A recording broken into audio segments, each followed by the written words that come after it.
back to Yirara.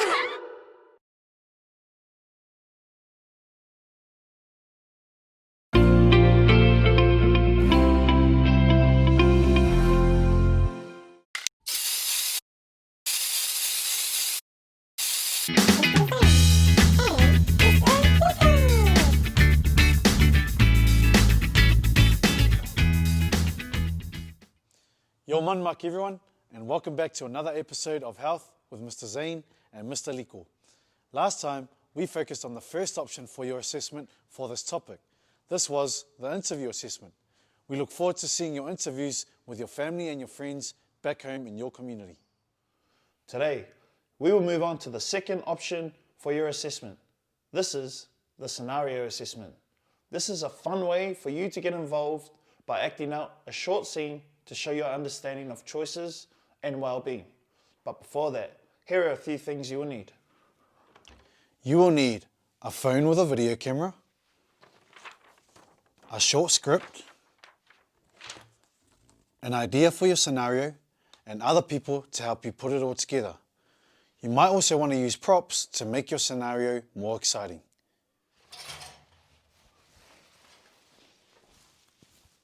Remember, as long as you can show that you understand the meaning of how your choices can influence your well-being by simply acting out a scene with your friends, then you are doing awesome.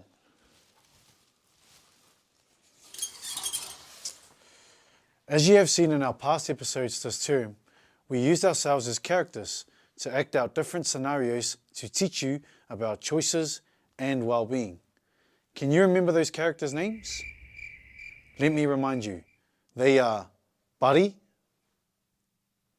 Jordan, Renisha, and the teacher. To help you, here are some highlights of some scenarios we have acted out in our past episodes. Let's go check it out.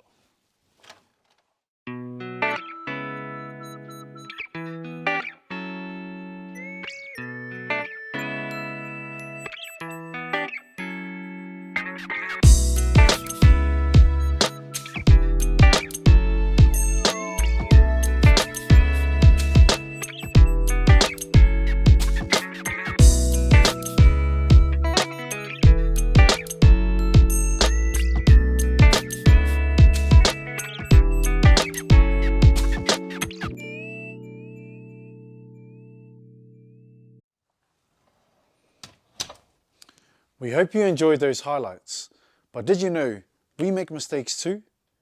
When it comes to your filming, you may need to shoot your scene more than once until it looks good. As Mr. Zane said last time, practice makes perfect. Check these out.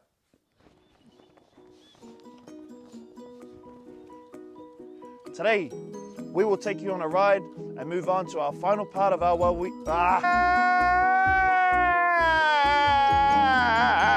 But before that, here are a few things you will need. No, she wasn't ready. She wasn't ready. Making good choices allows us to live in a balanced state of body. If you can show your understanding about well-being and choices, Got it! All right, Mr. Liko, you ready to go? Ready.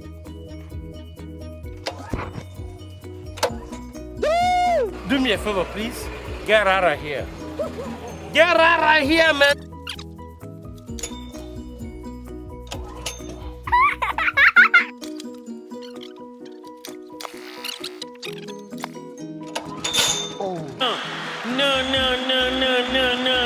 No.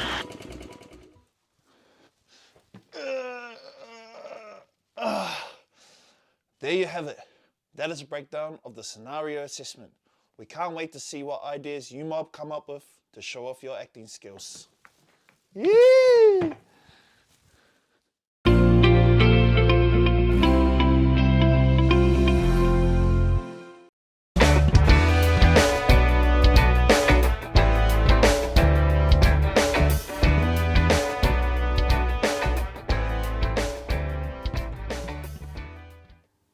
What up? Welcome back. Today's word of the day is Ilcha, meaning hands.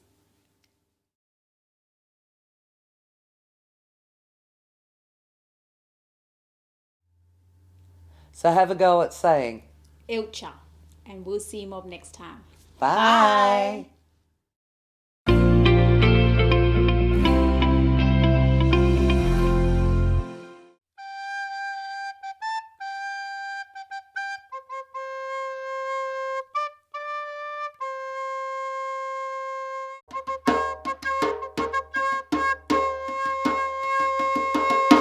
Good day, you mob. Here we are at the beginning of week 10. Looking at what we've been doing for the past 9 weeks. Miss Deb is going to look at procedural writing. Miss Andrea is going to do descriptive writing. And I'm going to do persuasive writing. What are the most important things I want you to remember about persuasive writing? 1, you do it all the time. You say, Mom, I need more money, I need clothes, I need shoes.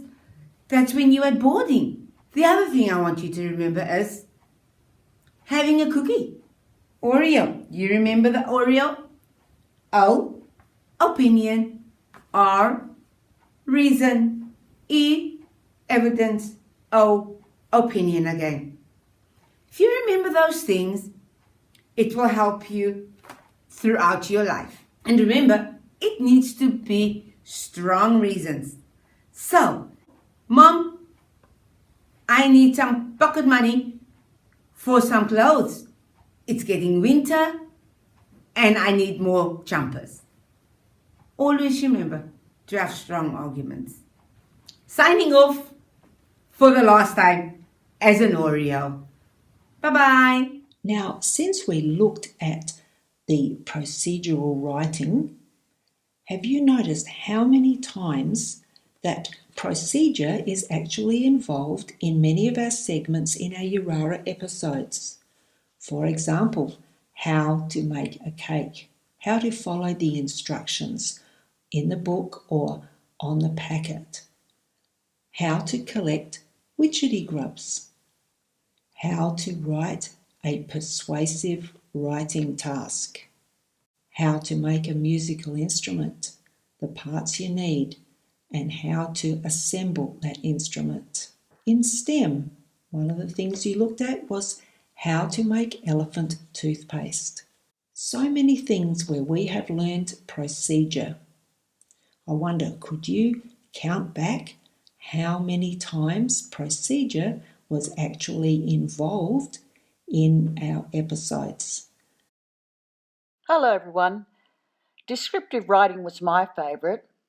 I read a lot, and descriptive writing takes you deeper into the story and helps you imagine or see what the storyteller is talking about. For example, one of our Yirara students wrote Going Fishing to Bing Bong. This is written by R. Miller. Her story helps me to imagine a trip out from Borroloola, the setting, where she is. Listen. We stopped at a swimming place called Deep Blue Sea to swim. It was deep and nice blue water. Little fish in there swimming under the water. It has sand, and around the water it has rocks. Then we went to a billabong. There were lots of trees around the billabong. There were turtles in the water. Now, it was easy to write about using descriptive language because she knows and she remembers just what it is like. Remember, we used our 5 senses, see, taste, touch, smell, hear, to describe. On Yirara2u, I most enjoyed doing the horse descriptions with Miss Emily. It was really easy to write about our horses because we used our emotions. We were talking from our hearts. And to us, they are characters as well, happy, cranky, relaxed, beautiful, warm and smooth. So please keep telling your stories. Now I'm off to see a man about a dog. No, not really. I'm not really getting a dog. When I said that to my class, they thought I was. But it's an idiom, something you say which means another thing. It means I am going, but I'm not really going to tell you where. But more about that in the next episode with Miss Deb. Bye-bye now. Take care.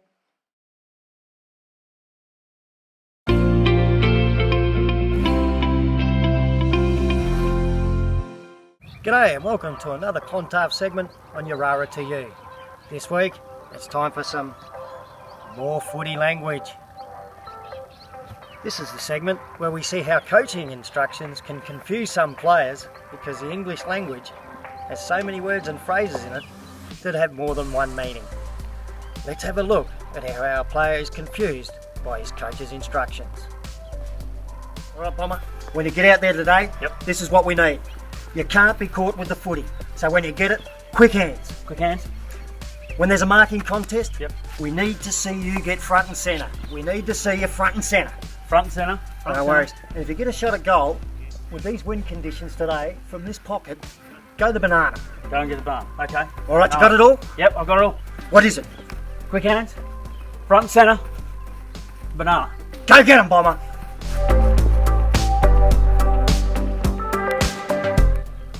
This is it, Bomber. Don't get caught with the footy. Quick hands, Bomber. Quick hands, Bomber. Quick hands, Bomber. What are you doing, mate? Quick hands. Oh, that's not what I meant. In footy, the term quick hands is used to describe how a player can gain possession of the footy and dispose of it quickly in one swift motion. Bomber, quick hands, Bomber! Quick hands, Bomber! Go! Oh, good quick hands!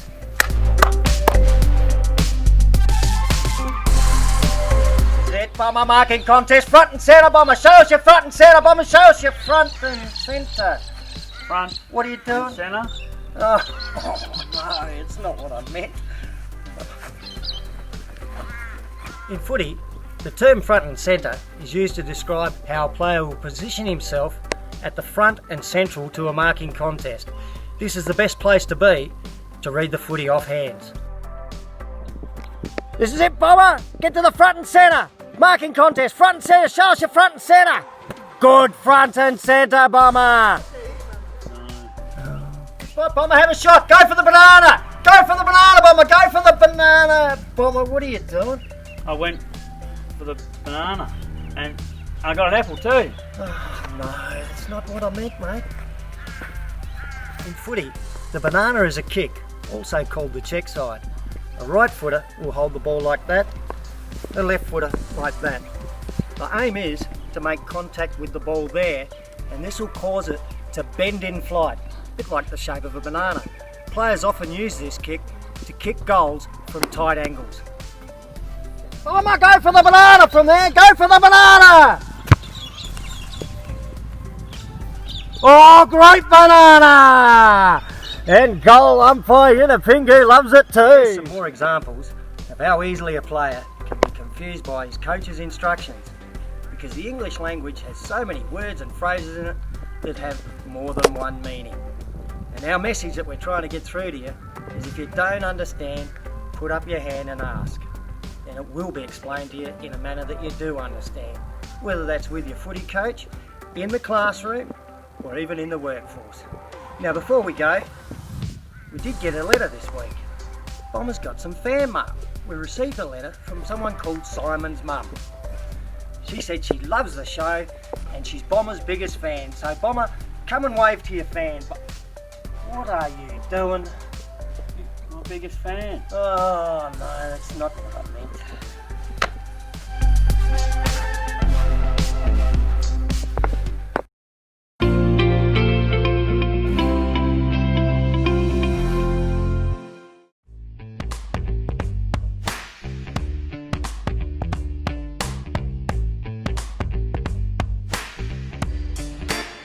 Hello everybody, and welcome to our final couple of episodes of our learning in numeracy. We've covered a lot of topics in the past. I wonder if you can remember any. Which ones were your favorite? Don't worry if you can't, because I'm going to take you through a quick journey this week to look over some of the very important topics my team and I went through with you. Does anybody remember what the first topic was? The topic of time. Does anybody remember how many months go into a year? Just have a bit of a think. 12. There are 12 months in 1 year. And trick question, does anybody remember how many weeks are in 1 month? 4 weeks. Perfect. And there was a tricky word that we learned that week, and that was the word fortnight, not the video game. How many weeks go into a fortnight, or how many days? You're right. A fortnight is made up of 2 weeks, or 14 days in total.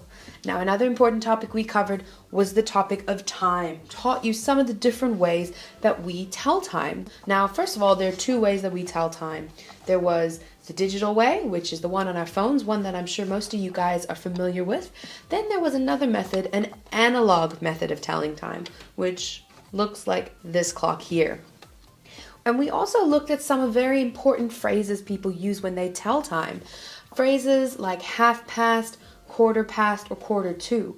I'm going to quickly go over those with you just to refresh your memory. So if we're looking at this analog clock here, and I wanted to use the phrase half past 6, what I'm actually saying is 30 minutes have passed by in our hour of 6. So the clock might look something like this. Our minute hand will be pointed down the middle at the 6, and our hour hand will be sandwiched in between the 7 and the 6. And that's half past 6. Then there was quarter past 6, and the meaning for that was 15 minutes past. So we take our minute hand all the way up, and it would point at the 3, and that would represent a quarter past 6. And finally, our phrase quarter to. Quarter to meant the opposite side of the clock. It meant there was only a quarter of an hour left until the next hour. So our minute hand would be pointing at the 9, and our hour hand would be pretty close towards the 7. And that represents a quarter to 7.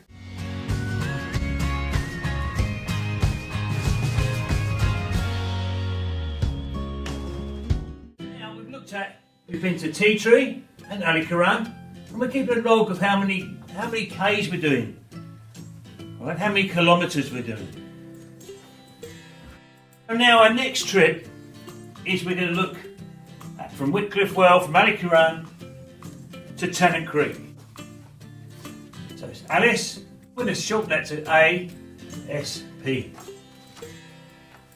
we're going to go to Tennant Creek. Alice Springs to Tennant Creek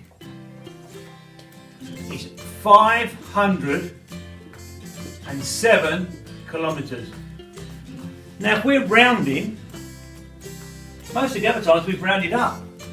But which is the nearest 100 now? Yes, that's right, 500. So we're going to say that's 500 kilometres. And doing our sum again, we've got 500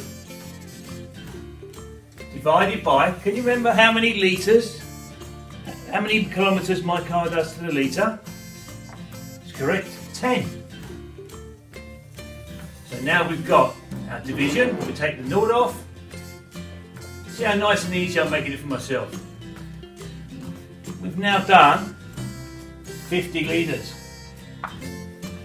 50 litres, okay, 50 litres times $1.50. So far it would have cost me $75 to get to Tennant Creek. So where's our next stop going to be?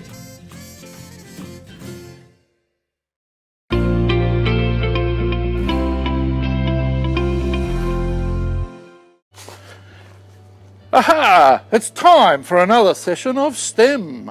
Science, technology, engineering and maths. Good afternoon, guys. Today we're going to be doing something heaps fun. We're going to be building our very own billy cart. So the steps to building our billy cart are going to be firstly cutting our timber to size, then we're going to build our frame, then we're going to put our axles and wheels on, and then lastly we're going to put the rope on so that we can steer our billy cart. To make our billy cart we're going to need some tools and we're going to need some materials. The tools we're going to need a drill and driver and some drill bits. We're going to need some sandpaper or a belt sander if you can find one.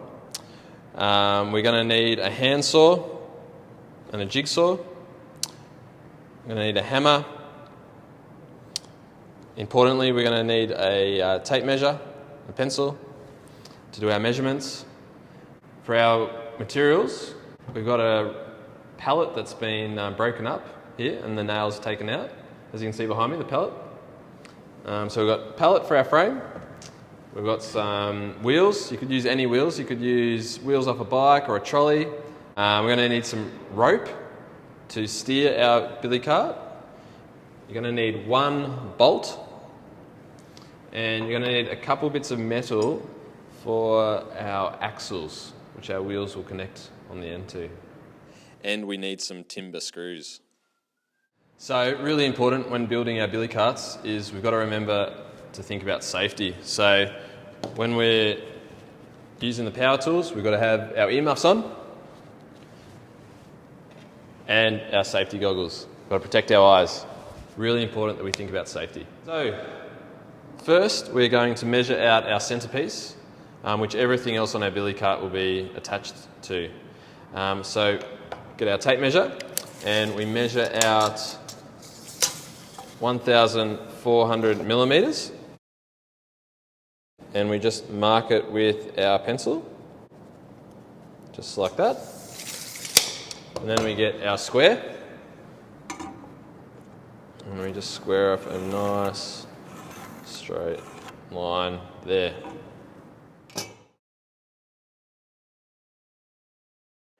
We've got the main pieces of our billy cart, and we're just going to smooth out the front bit here. You don't have to do this, but it's not a bad idea just because it's a bit of a sharp edge there. So I've just got my wheel here. I'm just going to trace a section of it there. I'm going to do the same thing here. Perfect. And now I'm just going to get my jigsaw, make sure I've got my glasses and my earmuffs on, and I'm just going to cut around what I've traced.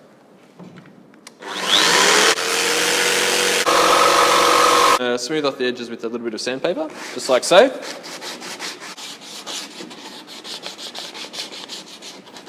We're just going to measure where to drill our hole that'll attach to the bit of timber that goes across, that attaches to our axle. So I'm just going to measure back from the end 100 millimetres. And I'm just going to drill a hole. I've got to make sure that my drill bit is roughly the same size as the bolt.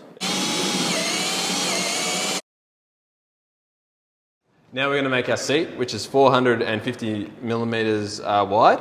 So again, we get our tape measure, and 100, 200, 300, 400, 450. And just like before, we put a little mark there. And once again, across. And we probably want our seats, that's going to be one section of our seat. So we're probably going to have to maybe cut 3 or 4 of those pieces to make a nice seat. Okay, so now we've got all our timber cut to the right size. So now we're going to put it together. So first we attach the timbers that will make up our seat with our timber screws. Then we drill a hole through the middle of the timber that will support our front axle. And then we can attach our bolt, like so. Now we attach the brackets that will hold our axle in place. And we can then put our wheels on the end of the axles. And lastly, we attach our rope so that we can steer. Now, one of my esteemed colleagues found this wonderful seat somewhere. So we had the idea, we can just use this as a seat, or we could also put some timber around the edge there. Or if you find a seat like this lying around, you can also attach it to that base there, which I reckon that looks pretty good. Perfect. There you go, guys, we've finished our billy cart. Now, it's not perfect, it's a little bit rough and ready, but I reckon we're going to have a heap of fun pushing this around. So let's go take it for a whirl.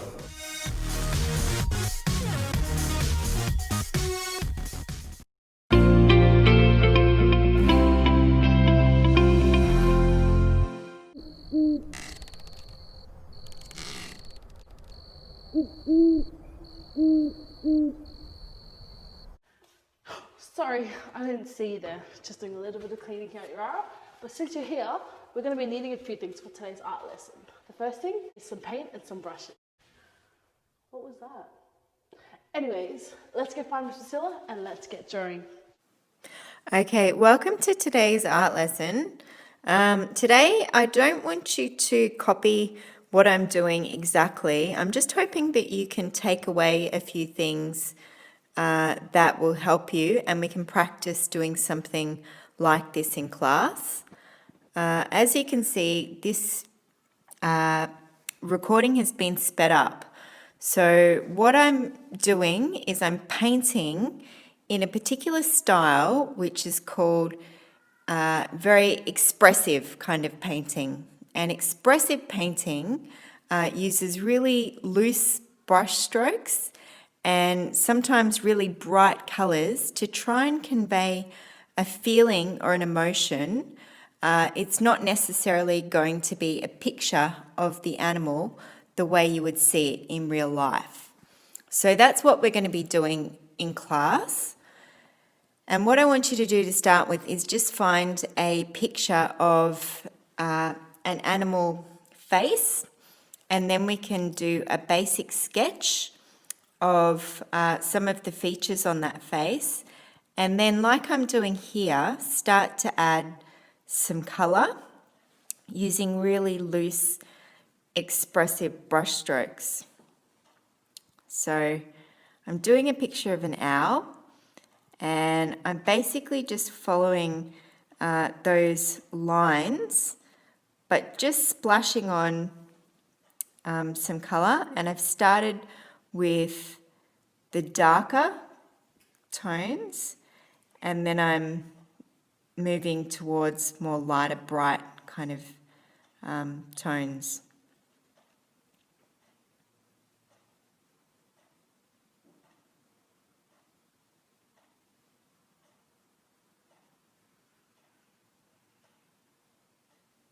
And don't worry about being too neat or perfect with what you're doing, because you can always, as I'm doing here, paint over some of those brush strokes.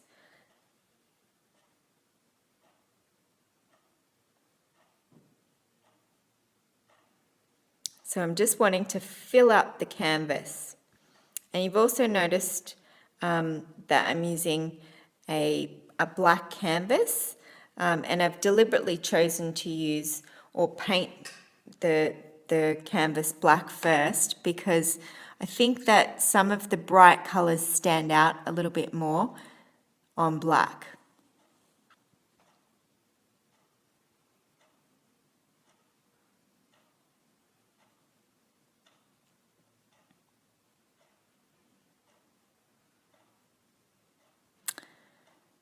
So you might need to go back over some of those lines just to define some of those features, like its eyes and its nose.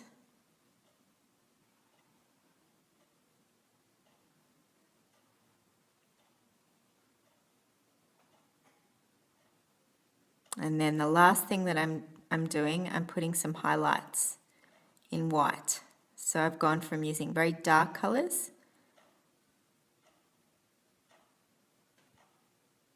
to highlights in white.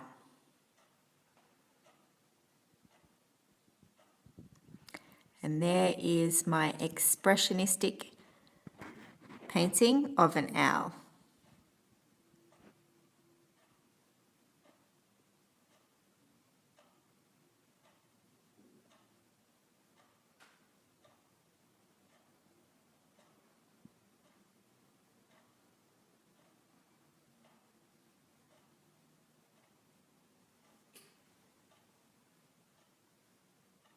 Good morning.